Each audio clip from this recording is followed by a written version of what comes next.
Jeong Hae-seong, a key agent at the National Intelligence Service, and his colleagues were arresting a criminal smuggling artifacts. During the confrontation, the criminal fled in a car with the artifacts. Jeong Hae-seong immediately chased after him on a motorcycle, climbed onto the car from the door, and forced the criminal to stop. The criminal tried to shake him off by swerving, but Jeong Hae-seong, holding onto his balance with one hand and picking up his helmet with the other, managed to break the glass and enter the car to retrieve the artifacts. Unexpectedly, the car hit an obstacle, rolled over at high speed, and caught fire. His colleagues watched the scene in shock. Jeong Hae-seong emerged from the flames, carrying the criminal in one hand and the artifacts in the other, completing the mission impressively. They returned the artifacts to their team leader, who carefully opened the package only to find the artifact was broken. Jeong Hae-seong recalled that it happened during the fight. The director was furious and ordered Jeong Hae-seong's dismissal. The team leader, wanting to save this excellent member, pleaded for his retention, willing to do anything to prevent his dismissal. The director then assigned him a task that, if completed, would allow Jeong Hae-seong to stay. The team leader quickly gathered the team to explain the task and its background. Years ago, 10 tons of gold bars were prepared for national independence, guarded by Seo Byeongmun. However, Seo Byeongmun claimed the gold for himself. As the country became independent, he had to hide, and the gold was hidden too. The team leader showed a photo confirming the gold's existence. The National Intelligence had once investigated Seo Byeongmun's consortium with this evidence, but found nothing. The only place overlooked was Byeongmun High School, owned by Seo Byeongmun's consortium. Recently, they received a tip that the hidden gold was in the school, and the consortium planned to smuggle it overseas. Jeong Hae-seong's task was to disguise himself as a high school student and find the gold, a daunting task for someone in his 30s. Meanwhile, at Byeongmun High School, the teachers were celebrating the vice principal's birthday. Oh Soo-ah, eager to secure her job, sang and danced to please the vice principal, who made her drink heavily. Drunk, she caused a scene by pulling off the vice principal's wig and stealing his taxi. Frustrated, she went to her mother's shop to sober up. There, she met the upset Jeong Hae-seong and was instantly attracted to him. At that moment, some men tried to dine and dash, pretending to be students, and accusing Oh Soo-ah's mother of selling alcohol to minors as an excuse not to pay. Oh Soo-ah confronted them, but was harassed. Fortunately, Jeong Hae-seong intervened and defeated them, forcing them to pay. Grateful, Oh Soo-ah's mother refused to take Jeong Hae-seong's money for the meal, but he insisted on paying before leaving. Oh Soo-ah, captivated by his handsome face, was sure it was love at first sight. Jeong Hae-seong returned home exhausted and remembered being bullied in high school, which made him feel a strong aversion to schools. However, he composed himself the next day to review the operation plan with his team leader and colleagues. They informed him that Byeongmun High School had a strict hierarchy similar to the military, where even the teachers dared not oppose the powerful student council. They had created a special admission identity for him to enter the school, which disliked transfer students. To blend in, Jeong Hae-seong needed to learn the latest internet slang and popular memes. That evening, the team leader had dinner with his wife and daughter, An Yu-jong, who was surprised to learn that Jeong Hae-seong was going to Byeongmun High School, her own school. She initially thought he would join as a teacher or administrative staff. Once everything was arranged, Jeong Hae-seong, dressed in a school uniform, arrived at Byeongmun High School and went to meet his homeroom teacher. He saw Oh Soo-ah avoiding the vice principal and helped her by pointing in the opposite direction. Oh Soo-ah recognized him by his name tag as the new student assigned to her class and introduced herself as his homeroom teacher. Upon realizing he was the handsome man who had stood up for her the previous night, her shock was profound as her crush had become her student. Oh Soo-ah struggled with the huge disparity, but quickly adjusted and took on her teacher role by scolding Jeong Hae-seong for his disguise and reminding him of her authority. She introduced him to the class, causing the girls to scream excitedly, while An Yu-jong couldn't believe Jeong Hae-seong was a student and in her class. During the break, An Yu-jong took Jeong Hae-seong to the rooftop, promising to help him with his mission as long as he kept her school life secret from her parents. They agreed to not interfere with each other's lives. Unused to attending classes, Jeong Hae-seong struggled to stay awake, and when Oh Soo-ah tapped his shoulder, he reflexively lashed out. Two girls later approached him during the break, asking for his social media to send anonymous messages, which confused him, earning their mockery. Outside, the chaotic play of his classmates overwhelmed him, and he ended up splashed with milk. During lunch break, he wandered around the school looking for potential hiding spots for the gold bars. He found an old building marked as off-limits, with a locked door but an active electricity meter indicating something unusual. As he planned a stealthy entry, he heard insults nearby and saw several boys bullying his desk mate. They ignored Jeong Hae-seong's presence and ordered him to buy drinks for everyone. Jeong Hae-seong was about to lose his temper when he imagined his team leader as a Buddha with a wooden fish, advising him to be patient. He respectfully agreed to buy drinks for everyone. Back in the classroom, he asked his deskmate about the old building. His deskmate warned him that it was rumored to be haunted and advised staying away. Jeong Hae-seong also encouraged his deskmate to stand up to bullies, warning that failing to do so would only encourage them more. The school's board chair was attending a staff member's funeral, promising the family to take care of the deceased child's education and arranging for the child to be transferred to a special class at the school. A council member at the funeral suggested that the staff member's sudden death, after a dispute with the chair over education policies, seemed suspicious. The chair warned him to keep quiet and avoid trouble. After the funeral, the chair's subordinate reported that everything was settled without an autopsy and there was no need to worry. Relieved, the chair was ready to proceed with their plans. Jeong Hae-seong reported back to his team leader about the old building. Later, he changed into casual clothes, turned off the surveillance, and successfully broke into the building. While searching with a flashlight, he found himself at gunpoint. Turning, he saw Oh Soo-ah, who, trying to act composed, claimed she was holding a gas gun and demanded he remove his mask. Seeing the patrol armband on Oh Soo-ah's arm, Jeong Hae-seong realized he was just caught by chance. He used the flashlight to blind her and escaped. Oh Soo-ah chased after him, but collided with a security guard and lost sight of him. The principal reported to the chair that Oh Soo-ah was the only witness to the intruder in the old building. The chair, knowing the suspect had escaped from the first floor, assumed they hadn't reached the basement yet and would likely return, deciding to wait. The same day, a troublesome student ordered Jeong Hae-seong to level up a game character to the maximum. With no choice, Jeong Hae-seong called a colleague to hack the game and max out the level, but his colleague refused and hung up. Meanwhile, Jeong Hae-seong's colleague read a newspaper article about the chair planning to develop the city into a national education hub with a budget exceeding 800 billion won, the same amount as the missing gold bars. They suspected the chair planned to smuggle the gold bars abroad, launder the money, and then use it to establish the education city. Elsewhere, An Yu-jung, having found Jeong Hae-seong on the phone, informed him that the leading troublemaker, Park Tae-soo, used his father's position as a congressman to bully classmates and warned Jeong Hae-seong to be cautious. In class, Jeong Hae-seong noticed his deskmate, Lee Dong-min, was missing. Oh Soo-ah inquired about Lee Dong-min's whereabouts. Park Tae-soo claimed Lee Dong-min was ill and had left early, asking him to report the absence. Oh Soo-ah believed him, but Jeong Hae-seong felt something was off. During the break, Jeong Hae-seong was forced to play video games for Park Tae-soo. He happened to see the principal enter the old building. As he peered through the door, security chased him away. He then moved to a secluded spot to inform his team leader that the principal had entered the old building.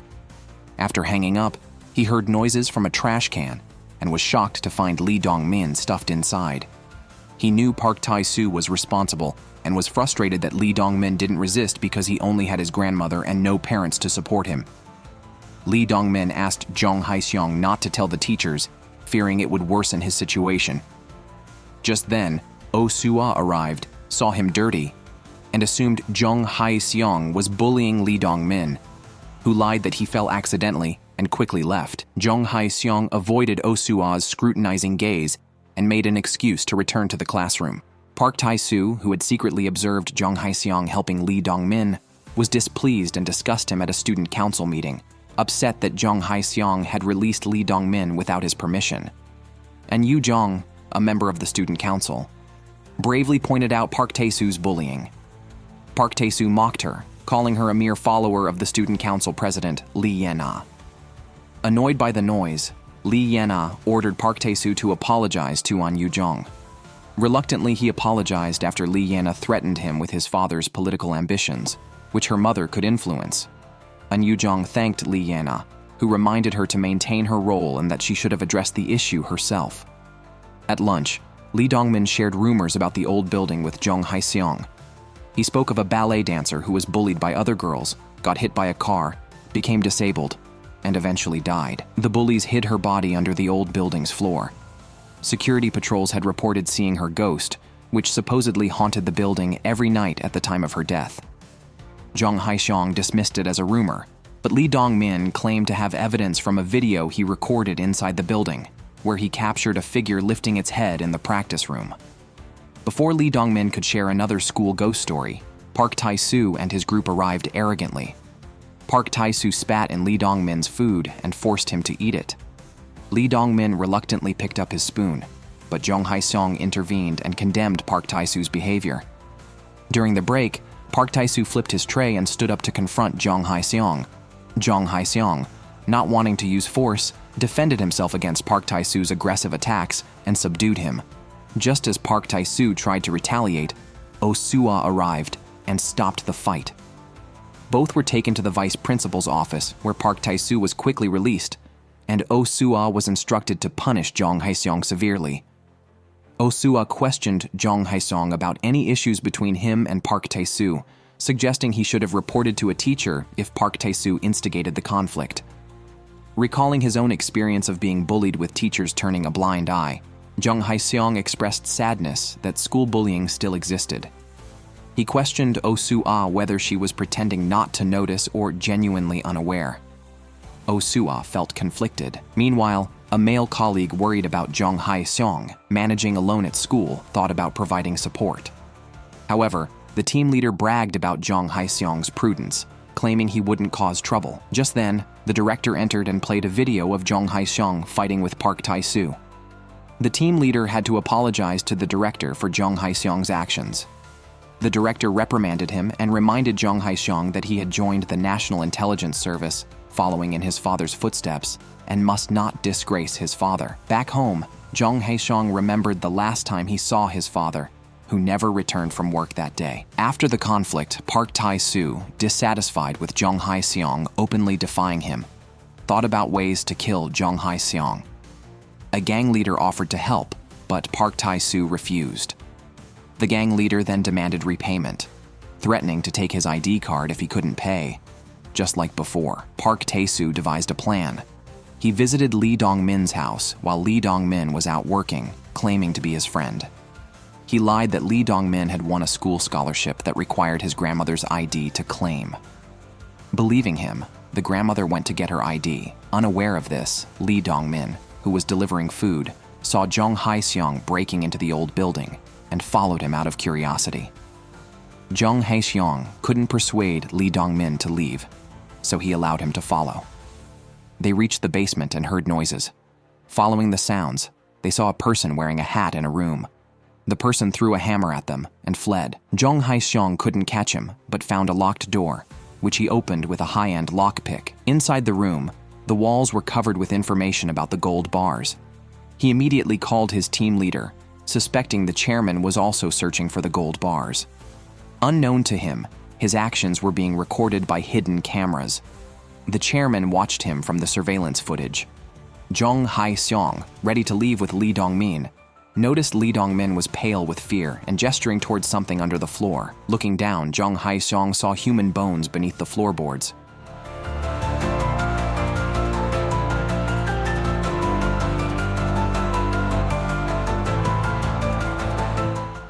Jeong Hae-seong found a skeleton under the floor of an old school building. Luckily, it was just a model. He found a key nearby. The principal walked in suddenly. Jeong claimed they were just curious about the school's ghost stories. The principal did not inquire further and let them go. He then informed the board director, who ordered not to interfere with Jeong's actions, noting students often discover unexpected things. Jeong returned to his team with the key, which had a design identical to Seo Byeongmun's seal. This suggested a connection between the gold and the ghost stories. Solving these mysteries could lead to finding the gold. Meanwhile, an intelligence officer gave a fake artifact to the director, who shredded the authenticity report to keep it a secret. Unaware, Jeong visited Lee Dong-min to hear more ghost stories. Lee shared one about a clock that only rings at night when someone is alone in school. If it rings, a pair of blood-red eyes appear. While Jeong was engrossed, Oh-soo-ah pulled him outside, demanding to know why he took Lee Dong-min's grandmother's ID. She had just received a call claiming Jeong took it. Jeong realized Park Tae-soo was behind this, but didn't reveal the bullying Lee faced to Oh-soo-ah, leading her to scold him after school. Jeong messaged Oh-soo-ah, falsely claiming he needed to check his home's gas and avoided meeting her. He then went to the security room and exposed the security guard as the attacker from the previous night. The guard confessed, explaining he followed a stray cat into the old building, discovered the skeleton, and hid under the floor in panic. When he tried to escape, he got stuck, leading to Lee Dong-min seeing him in a bizarre situation. The guard had returned last night to fix the floor, but attacked out of panic when caught. Jeong understood it was all a misunderstanding, and reassured the guard that the skeleton was just a model, easing his mind. Lee Dong-min suspected Park Tae-soo took his grandmother's ID and asked for it bravely. Park intentionally dropped it and stepped on Lee's hand as he picked it up. Oh-soo-ah witnessed Park bullying Lee and asked if it happened often. Lee was afraid to admit it, while Park arrogantly warned Oh-soo-ah to ignore it if she wanted to be confirmed in her position. Apologizing for involving Oh-soo-ah, Lee hurriedly left. At home, Lee found Jeong Hae-seong with his grandmother. Earlier, Jeong had helped her pick up scattered cardboard and walked her home. She gave him money to buy snacks, hoping he'd get along well with Lee. Jeong saved his number on Lee's phone, urging him to contact if needed, marking Lee's first experience of true friendship. Later, Oh-soo-ah and Jeong met at a convenience store near their homes. Oh-soo-ah apologized for misjudging Jeong and felt ashamed for not noticing Lee's troubles sooner. Jeong gave her the money from Lee's grandmother, hoping she would grow into a teacher worthy of such a gift. Observing Jeong pick beans from his food reminded Oh-soo-ah of a childhood friend with the same habit. As they left the store, Jeong received a distress call from Lee. His grandmother was arrested by police investigating an illegal gambling site and was falsely registered as the site's operator. Oh-soo-ah posted about Park's bullying and the gambling issue on the school website, causing a stir and damaging Park's reputation. Amid the chaos, Jeong investigated the ghost story of the clock, inserting the key found by the skeleton into the clock's lock. The director, appearing suddenly, claimed curiosity about the ghost stories and offered help with any queries. After Jeong left, the director checked the clock without finding anything unusual. To manage the online rumors, the director invited the parents to school. With Lee's grandmother still detained, Oh-soo-ah acted as his guardian. Park's father claimed the online reports were lies and demanded the truth. Park also threatened Lee. Encouraged by Oh-soo-ah, Lee hesitated, but then falsely declared that the online article was incorrect and that Jeong, not Park, was the real aggressor. Oh-soo-ah asked Lee Dong-min why he lied. Lee recalled how Park Tae-soo threatened him with a knife the previous night, saying his grandmother would die in jail if he didn't slander Jeong Hae-seong. However, he didn't tell Oh-soo-ah and asked her not to intervene to avoid getting hurt herself. Upon hearing this, Jeong Hae-seong went to confirm if Lee was threatened by Park. Lee admitted it, expressing his frustration about living oppressed while Park, who did many wrongs, led a happy life. Jeong listened but could only say that none of this was Lee's fault. Lee broke down crying, unaware that Jeong also had a dark past. Jeong had been bullied for being an orphan and retaliated, leading to punishment and the distress of his mentor, who then supported his homeschooling to escape the stifling school environment. Now seeing Lee face a similar nightmare, Jeong wouldn't let history repeat itself. He asked a colleague to investigate Park Tae-soo's background and associates. The school announced a disciplinary hearing to consider expelling Jeong. As the hearing was about to start, Oh-soo-ah called Jeong to be on time, and he asked her to delay it. Parents and teachers were ready, and under pressure from Park's father, the principal asked Oh-soo-ah to bring Lee and Park. The vice principal questioned Lee one last time about his accusations against Jeong.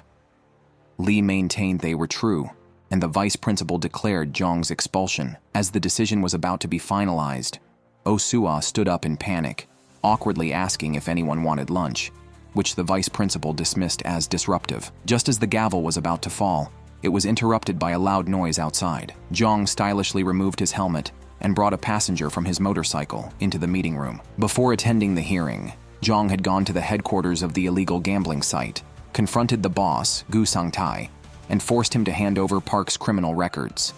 Gu underestimated Jeong, dressed in his high school uniform, and ordered his men to teach him a lesson. But Jeong handled them easily, with his colleague arriving to assist. Jeong Hae-seong defeated Gu Sang-tae, and a female colleague copied the needed information onto a USB drive. Their leader ordered Jeong to bring Gu to the disciplinary committee for handling. At the school, Jeong forced Gu to confess Park Tae-soo's gambling activities. Gu revealed that Park was a VIP member who not only referred clients, but also helped them forge IDs, including the one for Lee's grandmother. Park's father argued that even if his son was involved in gambling, it didn't prove he bullied Lee. The current trial was about whether Jeong bullied Lee. The vice principal, wary of offending Park's father, planned to announce Jeong's expulsion. At that critical moment, Lee finally gathered the courage to admit that it was Park, not Jeong, who bullied him. Jeong then threw the USB drive to Oh-soo-ah, signaling her to play the evidence. The screen clearly showed Park handing Lee's grandmother's ID to Gu. With undeniable proof, Park could no longer deny his actions. In a fit of rage, he punched Jeong, who immediately retaliated. Given the situation, the director expelled Park to protect the school's reputation. Afterwards, Lee apologized to Jeong, burdened with guilt. Jeong understood Lee's dilemma and expressed that he helped Lee unconditionally because Lee reminded him of his own past struggles. Later, Oh-soo-ah applied medicine to Jeong's wounds, and both felt particularly joyful after their joint victory. Jeong sincerely thanked Oh-soo-ah, aware that not everyone would have the courage to expose Park's misdeeds. As they shared a moment, Oh-soo-ah blushed, unnoticed by Jeong, who casually removed a petal from her hair. Overwhelmed, she hurriedly left. The next day at school, Jeong continued to investigate the ghost story about the clock. Lee told him about a girl who, jealous of her friend who ranked first in class, pushed her down the stairs, killing her. The girl thought she would then always be first. One day, while studying alone in the classroom at midnight, the clock struck 12 and the lights flickered. Terrified, the girl hid in the restroom, only to see her friend's face with blood-red eyes under the door. Soon after, her body was found. Since then, it was said never to stay at school when the clock chimes. Jeong, holding the key, tried again to open the clock, but failed. At that moment, An Yu-jong came to put up posters and photos. Jeong helped her and noticed a photo of a clock, clearly different from the one before them. An Yu-jong explained that the school has 2 clocks, and the one in the photo is in the student council room. Jeong Hae-seong wanted to check it out, but was stopped by the student council president, Lee Ye-na. Intrigued by seeing Jeong ride a motorcycle into school, Lee Ye-na bought him a gift and suggested he join the student council. Jeong educated her on not spending money frivolously, even if her mother is the director, and urged her to spend wisely. Jeong then approached Oh-soo-ah to inquire about joining the student council. Oh-soo-ah presented the requirements: rank in the top 10 in the latest exams, gather over 100 signatures, and obtain the student council president's approval. Jeong decided to start by collecting signatures, but he only knew Lee Dong-min at school. 2 boys who had bullied Lee Dong-min apologized after realizing Jeong backed him. They volunteered to help Jeong with his campaign, but their poor reputation meant no one was willing to sign. Returning with only 3 signatures, Jeong's group leader told him to focus on his studies while they handled the signatures. The next day, to Jeong's surprise, his leader and colleagues had set up a support booth offering free sandwiches for signatures endorsing Jeong for the student council. Intending to slip by unnoticed, the leader quickly pushed him onto the stage, and Jeong reluctantly joined the performance. After escaping the cheering crowd, he felt embarrassed but admitted the tactic was effective. Soon, the leader handed him the completed signature sheet, fulfilling one requirement. Relieved, Jeong was taken aback by An Yu-jong's intense reaction upon learning of his council bid. Being of low status in the council, she didn't want acquaintances to see her demeaned and threatened to expose Jeong's identity if he persisted. Meanwhile, the director also learned about the secret of the 2 clocks and Jeong's application. She was eager for Jeong to succeed, planning to enjoy the benefits of his efforts. After school, Lee Ye-na, seeing the principal reporting to her mother, acted affectionately towards her. The director played along, showing concern for Lee Yena. However, as soon as the principal left, the mother-daughter duo turned cold. Lee Yena, nervous, wanted to leave quickly, but the director stopped her, forcing her to take medication and instilling the belief that she must rank first. Lee Yena, unable to resist, took the medicine and rubbed her arms to ease the discomfort. Jeong Hae-seong suddenly received an urgent call from a colleague. He was being recalled because he is a member of the Ministry of Defense's operations team and had not reported his secret mission to the ministry, leading to an emergency recall for training. Jeong had to pretend to have a cold and called Oh Soo-ah to ask for sick leave. Oh Soo-ah believed him and advised him to rest well, mentioning she would visit him. Jeong panicked because he didn't actually live in the attic registered in the student records, which was empty. If Oh Soo-ah visited, his identity would be exposed. He rushed to the attic and urgently sought his team leader's help. Meanwhile, Oh Soo-ah was already on her way and would arrive in 20 minutes. The team leader issued a strict order. They had to make the room look like a high school student's within 15 minutes. They hurriedly borrowed pots, pans, toiletries, and other items from neighbors. Before they finished setting up, Oh Soo-ah knocked on the door. In desperation, the 3 team members hid in the closet. Jeong opened the door slightly to show Oh Soo-ah he was okay and quickly took the porridge from her, hoping she would leave soon. However, he accidentally spilled the porridge on Oh Soo-ah. Oh Soo-ah wanted to use the restroom, and Jeong couldn't stop her. As she entered and saw the mess, she wanted to help clean up. Jeong grabbed her shoulders to stop her, and they came into close contact. Oh Soo-ah tripped over something on the floor, and Jeong quickly caught her, but they both fell and accidentally kissed. The situation outside and inside the closet was chaotic. One male colleague couldn't hold back a sneeze, and in desperation, a female colleague kissed him to silence him. The male colleague, overwhelmed, fainted and fell out of the closet. Oh Soo-ah was stunned to suddenly see 3 people emerge from the closet.